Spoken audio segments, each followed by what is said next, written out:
हमारा देश कोई आश्रम नहीं है कि किसी को भी हम नागरिकता प्रदान कर दे बिना किसी जांच के या बिना किसी तथ्य के। वैसे पाकिस्तान वैसे ही नंगों और भूखों का देश है, उनको आज शरण चाहिए।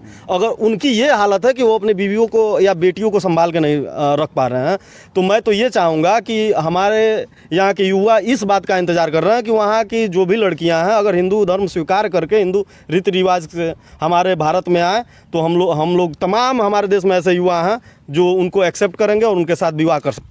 पहली बात कि शरणार्थी और घुसपैठिया दोनों में बहुत ही ज़मीन और आसमान की अंतर होता है। शरणार्थी आवेदन करता है, हाथ उठाता है और कहता है कि मैं भूखे मर रहा हूँ, हमें शरण दीजिए। लेकिन सीमा हैदर की सहानुभूति जिस प्रकार से देश में उमड़ रहा है उससे मैं एग्री नहीं हूँ। हमारे देश में किसी पाकिस्तानी महिलाओं का मैं सम्मान करता हूँ, रिस्पेक्ट करता हूँ और उनसे भी सहानुभूति है। लेकिन किस काल परिस्थिति में पाकिस्तान से भारत आई, 5 पासपोर्ट मिलना, 3 सिम कार्ड तोड़ना, 3 मोबाइल को नष्ट करना, पाकिस्तान से दुबई जाना, दुबई से नेपाल आना और नेपाल से भारत आना, वो भी 4 बच्चों के साथ, हमारी खुफिया एजेंसियों के लिए भी चिंता का विषय है। ऐसे हमारी सरकार जिसे मैं सहमत नहीं हूँ। प्यार पे पहरा नहीं लगाया जा सकता है, क्योंकि किसी कवि ने लिखा है कि मोहब्बत एहसासों की पावन सी कहानी है, कभी कबीरा दीवाना था, कभी मीरा दीवानी है। तो न मैं गुड्डू गोस्वामी से इस पे सहमत हूँ, न ही राहुल सिंह से। हमारे देश के जो भी नौजवान हैं, जो भी युवा हैं, जो अभी अविवाहित हैं, उनके लिए हमारी भारत सरकार को ऐसी कानून और व्यवस्था देनी चाहिए कि और भी अन्य पाकिस्तान की युवा लड़कियां अगर हमारे युवाओं के साथ आना चाहती हैं तो आएँ और सनातन हिंदू सभ्यता संस्कृति को अपनाकर हिंदू बनकर यहाँ रहें। हम भारत में उनका स्वागत करेंगे। इस वीडियो में हम जानेंगे इनसे कि ये सीमा हैदर के विषय में अपनी क्या राय रखते हैं। क्या सीमा हैदर जो भारत में इस तरह से अवैध तरीके से बिना वीज़ा और पासपोर्ट के आई हैं वो कहाँ तक जायज़ है और इस विषय पर इनका क्या कहना है। सबसे पहले हम शुरुआत करेंगे भारतीय जनता पार्टी के युवा मोर्चा के मंडल अध्यक्ष राहुल सिंह से। आपका क्या कहना है सर इस विषय पर? पहले तो बहुत बहुत आभार और धन्यवाद आपको और आपके दर्शकों को बधाई कि आपने ये मुद्दा लेकर समाज के बीच में आप इसको उठा रहे हैं। मैं इस पे ये कहना चाहूँगा कि मैं सीमा हैदर से सहमत नहीं हूँ, बिल्कुल सहमत नहीं हूँ, क्योंकि अचानक ऐसे हमारे देश में कोई नहीं आ सकता है।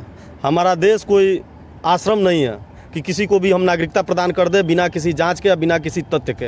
वैसे पाकिस्तान वैसे ही नंगों और भूखों का देश है, उनको आज शरण चाहिए।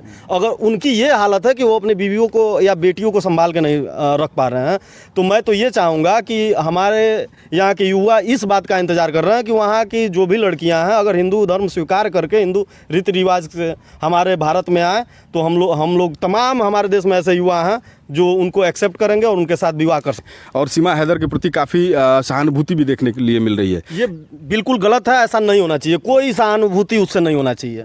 एकदम मैं इसके पक्ष में नहीं हूं कि कोई उसको भारत का बहू मान ले।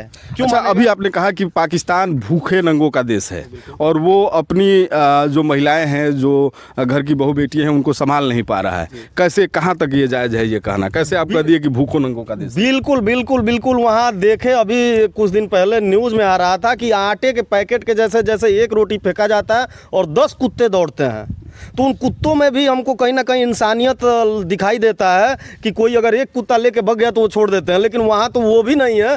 कुत्ते से भी बढ़ के उन लोगों की दशा है। मैं पाकिस्तानियों के बारे में कहना चाहूँगा कि अगर एक लड़का आटा लेके भाग रहा था, उसके पीछे एक अधेड़ उम्र का आदमी जाके और उससे आटा छीन लिया, तो उनकी हालत तो कुत्तों से भी बदतर है। चलिए, इस मुद्दे पे हम जानना चाहेंगे। हमारे साथ एक स्वतंत्र पत्रकार भी मौजूद हैं, ब्रजेश मिश्रा जी। आपका क्या कहना है सीमा हैदर पे? आप कहाँ तक सहमत हैं जो राहुल सिंह ने जो बात बताई? सीमा हैदर पे जहाँ तक मेरा मानना है कि वह वहाँ के व्यवस्था में, स्थिति में, परिस्थिति में कहीं ना कहीं जिस धर्म को, जिस मजहब को, पंथ को मानती हैं, उससे वह रुष्ट रहीं, असंतुष्ट रहीं। वहाँ उनको सामंजस्य नहीं बन पाया, जिस वजह से उन्होंने भारत के सभ्यता, संस्कृति, सनातन को और इसके खूबियों को देखते हुए, सहमति समझते हुए यहाँ भारत आईं। यह अलग बात है कि उनके पास यहाँ आने के क्रम में पासपोर्ट नहीं था, वीज़ा नहीं था। यह जांच का विषय है। इस पर हमारी सरकारी एजेंसियां अपना जांच कर रही हैं, आगे बढ़ा रही हैं। अब सवाल यह उठता है कि क्या सीमा हैदर को हमें अपना लेना चाहिए या फिर उन्हें वापस भेजना चाहिए। तो इस संदर्भ में मेरा मानना है कि सीमा हैदर अगर यदि यहाँ हमारे सनातन सभ्यता संस्कृति को मान रही हैं, हिंदू धर्म को अपना रही हैं, तो केवल सीमा हैदर ही नहीं, हमारे देश के जो भी नौजवान हैं, जो भी युवा हैं, जो अभी अविवाहित हैं, उनके लिए हमारी भारत सरकार को ऐसी कानून और व्यवस्था देनी चाहिए कि और भी अन्य पाकिस्तान की युवा लड़कियां अगर हमारे युवाओं के साथ आना चाहती हैं तो वो आएँ और सनातन हिंदू सभ्यता संस्कृति को अपनाकर हिंदू बनकर यहाँ रहें। हम भारत में उनका स्वागत करेंगे। अच्छा, सीमा हैदर के विषय में ये भी कहा जा रहा है कि सीमा हैदर एक बहुत ही वेल ट्रेंड जासूस है। जहाँ तक जासूस की बात है, इस पर हमारी सरकारी एजेंसियां अपना जांच कर रही हैं, उसका भी सच सामने आ जाएगा। और मैं जहाँ तक अपना अगर मंतव्य और मत रखना चाहता हूँ तो मैं यही कहना चाहूँगा कि हमारी भारत सरकार, हमारी सरकारी एजेंसियां इतनी सक्षम हैं कि कोई उनके नज़र में आने के बाद जासूसी नहीं कर पाएगा और नहीं कर सकता है। और उस परिस्थिति में अगर वो यहाँ से वापस नहीं जाना चाहती हैं तो उनको नहीं भेजना चाहिए। यहाँ की नागरिकता हिंदू धर्म अगर मान लेती हैं, स्वीकार कर लेती हैं, तो उनको दिया जाना चाहिए। अच्छा, आपका क्या मानना है, सीमा हैदर का इस तरह से भारत में आ जाना कहाँ तक सही है? श्रीमान जी, सबसे पहले तो मैं बहुत ही सेंसिटिव मुद्दा है, इसको हल्के में मैं नहीं कह सकता हूँ। पहली बात कि शरणार्थी और घुसपैठिया दोनों में बहुत ही ज़मीन और आसमान की अंतर होता है। शरणार्थी आवेदन करता है, हाथ उठाता है और कहता है कि मैं भूखे मर रहा हूँ, हमें शरण दीजिए। लेकिन सीमा हैदर की सहानुभूति जिस प्रकार से देश में उमड़ रहा है, उससे मैं एग्री नहीं हूँ।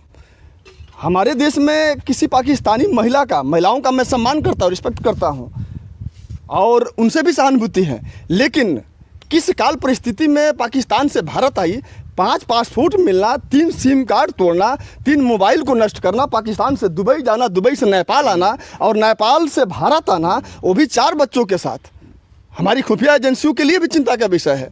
ऐसे हमारी सरकार और खुफिया एजेंसियों पर मुझे पूर्ण विश्वास है, वो जांच भी कर रही है, तमाम तरह का इनपुट भी मिला है। ऐसे खुफिया एजेंसियाँ, तमाम ISI के जासूस ऐसे ही शिक्षा, दीक्षा, रूप, रंग, वेशभूषा धारण करके भारत सरकार के अंदर आने के बाद यहाँ घुसपैठी, यहाँ के संवेदनशील जगहों का लोकेशन और सेंसिटिव मुद्दे में हस्तक्षेप करना और देश में दंगा फसाद का भड़काने का काम 1947 से आज तक किया जा रहा है। तो मैं सीमा से किसी भी प्रकार का सहानुभूति नहीं रखता हूँ और उनको हमारी सरकार की जांच एजेंसियों के सामने गुजरना चाहिए और अपना बयान दर्ज कराना चाहिए। हमारी जांच एजेंसियां सक्षम है, उनसे उगलवा लेगी और मुझे पूर्ण विश्वास है कि जांच एजेंसियां अपना काम भी कर रही है। आने वाले समय में अगर सीमा पाकिस्तान की ISI की जासूस है तो उसको मृत्यु दंड मिलना चाहिए। जिससे मैं सहमत नहीं हूँ। प्यार पे पहरा नहीं लगाया जा सकता है, क्योंकि किसी कवि ने लिखा है कि मोहब्बत एहसासों की पावन सी कहानी है, कभी कबीरा दीवाना था, कभी मीरा दीवानी है। तो न मैं गुड्डू गोस्वामी से इस पे सहमत हूँ, न ही राहुल सिंह से। हाँ, सीमा के साथ साथ हमारी देश की सीमा जो लांघ करके आई है, ये तो निश्चित एक हमारे देश के सबसे बड़ी राष्ट्रवादी सरकार के ढांचे पर एक तरह से प्रश्न चिन्ह खड़ा होता है।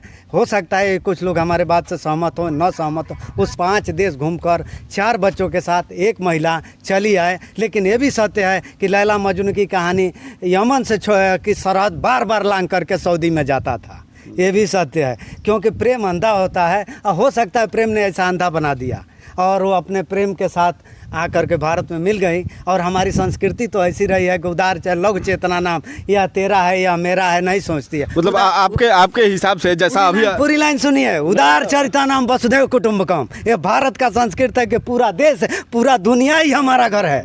एक सीमा के आने से हमारे देश का 1 इंच जमीन कम नहीं होगा, लेकिन वहाँ जरूर संदेश जाएगा कि आप अगर यहाँ सुरक्षित हैं तो आप चले भारत में और वहाँ के सभ्यता संस्कृति में आने वाले लोगों से शादी करिए। क्या कहना चाहिए? मैं इस पर यह कहना चाहूँगा, तब तो इस तरह से पाकिस्तान बनना ही नहीं चाहिए। पाकिस्तान की सीमा समाप्त करके और पाकिस्तान का विलय भारत में कर देना चाहिए।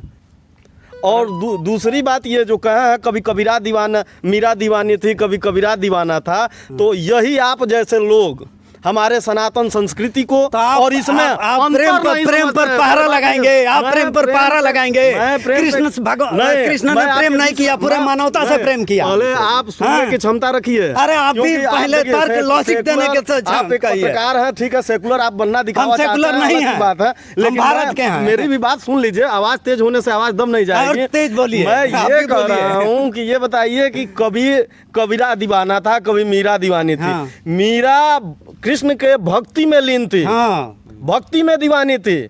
आप 5 बच्चों को छोड़ के और दीवानापन दिखा रहे हैं, ये कौन सा ये सीमा हैदर को सीमा लांघने के लिए इसलिए मजबूर होना पड़ा कि कहीं ना कहीं वो जिस मजहब, पंथ, जाति, धर्म से आती हैं उसके व्यवस्थाओं से, वहाँ के सरकार के व्यवस्थाओं से, उस परिवार से संतुष्ट नहीं रहीं और उनको हमारा भारत, हमारे भारत की सभ्यता, हमारे भारत की संस्कृति, हमारे भारत का सनातन धर्म कहीं ना कहीं अच्छा लगा, जिस वजह से वो इस देश में आई हैं। अब सारी महिलाएं यहाँ आ जाएंगी और रहने लगेंगे, मर्द पुरुष भी महिला विहीन हो जाएंगे, बच्चे नहीं पैदा होंगे, पाकिस्तान खत्म हो जाएगा, फिर भारत का अखंड भारत बन जाएगा, इन्हीं के अनुसार, है ना। ऐसी कल्पना करिए। मोदी जी खुद कहते हैं, प्रधानमंत्री जी की दूरगामी सोच रखिए। आप खाली गिलास सोचते हैं, मैं कहता हूँ गिलास में हवा भरा हुआ है। आपके हिसाब से पाकिस्तान की सारी महिलाओं को भारत बुला लेना है? बुलाना चाहिए ताकि बिना युद्ध का युद्ध जीता जा सके, बिना युद्ध का भारतीय जीता जा सके। मेरा मानना है कि एक पबजी खेलने से, एक गेम से इतनी बड़ी सीमा नहीं लांघ सकती है। वो सफाई में ये कहती हैं कि हम नेपाल में मिले थे, कहाँ मिले थे, लेकिन मेरा मानना है कि राष्ट्र की सीमा जो है वह किसी भी सीमा से सर्वोपरि है और उससे कोई समझौता नहीं होना चाहिए। पाकिस्तान की लड़की आकर भारत में प्रेम करे और बस जब पाकिस्तान महिला विहीन हो जाए, इसमें हमारा क्या जाता है महाराज? हम तो चाहते हैं हमारा हो जाए, जाता नहीं, लेकिन सानिया हमारा- मिर्जा न जाए वहाँ, नहीं तो तलाक लेके कराएगी।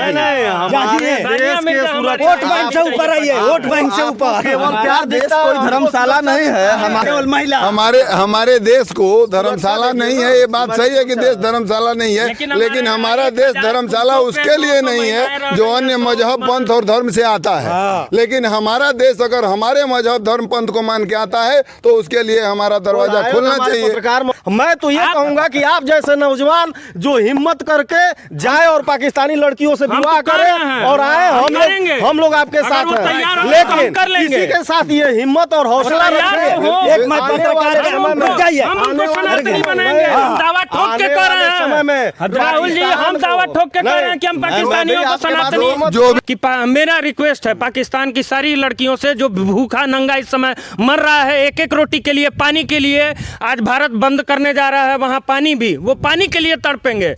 मैं उनसे रिक्वेस्ट कर रहा हूँ, आप भारत आइए, भारत की सांस्कृतिक सभ्यता को अपनाइए, यहाँ के सनातन सभ्यता को अपनाइए।